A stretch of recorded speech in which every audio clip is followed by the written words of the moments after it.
आप सुन रहे हैं आज तक रेडियो।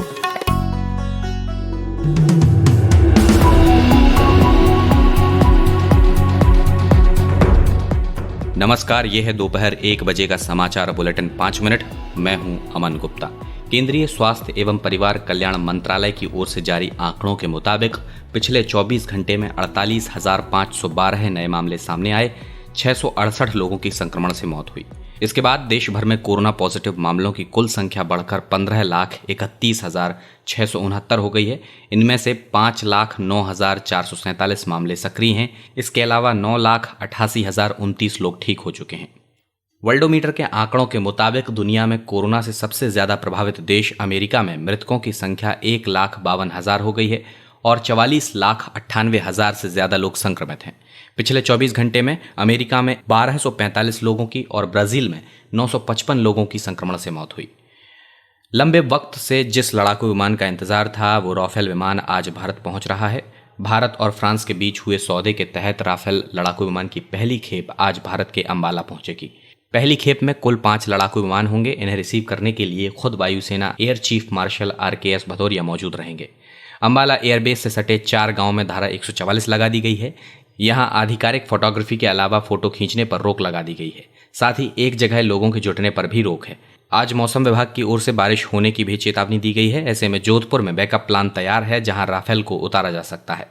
राम मंदिर भूमि पूजन को कवर करने वाले चैनलों को अयोध्या जिला प्रशासन ने निर्देश दिया है कि जो समाचार चैनल 5 अगस्त को होने वाले राम मंदिर के भूमि पूजन को कवर करना चाहते हैं उन्हें लिखित में देना होगा कि वो किसी डिबेट के लिए विवादित पक्षकार को नहीं बुलाएंगे।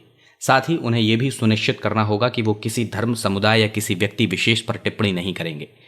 अंडरटेकिंग का जो फॉर्मेट जिला प्रशासन ने तैयार किया है उसके मुताबिक अगर टीवी चैनल की वजह से कोई भी लॉ एंड ऑर्डर की स्थिति बनती है तो उन चैनलों के प्रमुखों को इसका जिम्मेदार ठहराया जाएगा। लाइन ऑफ एक्चुअल कंट्रोल यानी LAC पर भारत और चीन के बीच तनाव कम तो हो गया है, लेकिन चीनी सेना पीछे नहीं जा रही है। पेंगोंग और गोगरा इलाके में अभी भी चीनी सेना पीछे नहीं गई है। सेना के अधिकारियों का कहना है कि जवानों की तैनाती में कमी की गई है, लेकिन अभी भी दोनों देशों के जवान जमे हुए हैं। एक पखवाड़े से फिंगर एरिया में भी कोई बदलाव नहीं आया है। प्रधानमंत्री नरेंद्र मोदी आज देश के बड़े बैंकों और गैर बैंकिंग वित्तीय कंपनियों यानी NBFC के प्रमुखों के साथ अहम बैठक करेंगे। इस बैठक में वो कोरोना वायरस संकट से प्रभावित अर्थव्यवस्था की स्थिति का जायजा लेंगे। उड़ीसा के मुख्यमंत्री नवीन पटनायक ने आज भुवनेश्वर के कैपिटल अस्पताल में देश के दूसरे प्लाज्मा बैंक का उद्घाटन किया। मुख्यमंत्री पटनायक ने प्लाज्मा दान करने वालों के लिए एक वेब पोर्टल भी लॉन्च किया है। इस पोर्टल के माध्यम से कोविड-19 को मात देकर ठीक होने वाले लोग खुद को पंजीकृत कराने के बाद प्लाज्मा दान कर सकेंगे। कोरोना वायरस पर WHO ने एक बार फिर लोगों को सचेत किया है। WHO का कहना है कि लोगों को किसी तरह की गलतफहमी में नहीं रहना चाहिए कि कोरोना वायरस एक मौसमी बीमारी है और ये कि मौसम के बदलने के साथ ही कम हो जाएगी। विश्व स्वास्थ्य संगठन की प्रवक्ता मार्गरेट हैरिस ने एक वर्चुअल ब्रीफिंग में कहा कि कोरोना वायरस महामारी एक बड़ी लहर है। उन्होंने गर्मी के मौसम में इस वायरस को लेकर किसी भी तरह की लापरवाही न करने की चेतावनी दी है। हैरिस ने कहा है कि कोरोना वायरस किसी आम इन्फ्लुएंजा की तरह नहीं है जो मौसम बदलने के साथ कम हो जाए। दिल्ली और इससे लगे कुछ राज्यों में मानसून के शांत होने के चलते लोगों को उमस भरी गर्मी ने बेहाल कर रखा है, लेकिन मौसम विभाग के मुताबिक आज यानी बुधवार को यहां भारी बारिश की पूरी संभावना है। विभाग के मुताबिक यहां बुधवार और गुरुवार को भारी बारिश हो सकती है। मौसम विभाग ने इसके मद्देनजर अलर्ट जारी किया है। राजधानी दिल्ली में अधिकतम तापमान 37.5 डिग्री सेल्सियस रहा। शहर के अधिकतर हिस्सों में अधिकतम तापमान 37 से 39 डिग्री सेल्सियस के बीच दर्ज किया गया।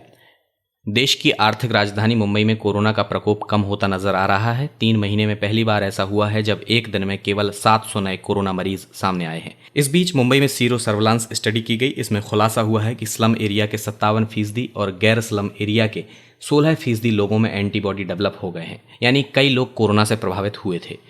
दुनिया भर के मुसलमानों की सबसे पवित्र धार्मिक यात्रा हज यात्रा बुधवार से शुरू हो गई है।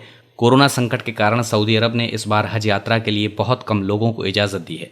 सऊदी अरब ने महामारी रोकने की कोशिशों के मद्देनज़र विदेशों से आने वाले मुसलमानों के मक्का जाने पर पाबंदी लगा दी है। दूसरे देशों के केवल उन्हीं नागरिकों को हज करने की इजाज़त दी जाएगी जो पहले ही सऊदी अरब में रह रहे हैं। सामान्य तौर पर हज यात्रा में तकरीबन 20 लाख मुसलमान शरीक होते हैं, लेकिन इस साल उम्मीद की जा रही है कि 10,000 लोग ही हज कर पाएंगे। खबरों की हलचल और देश विदेश का मिजाज आप सुन रहे हैं आज तक रेडियो।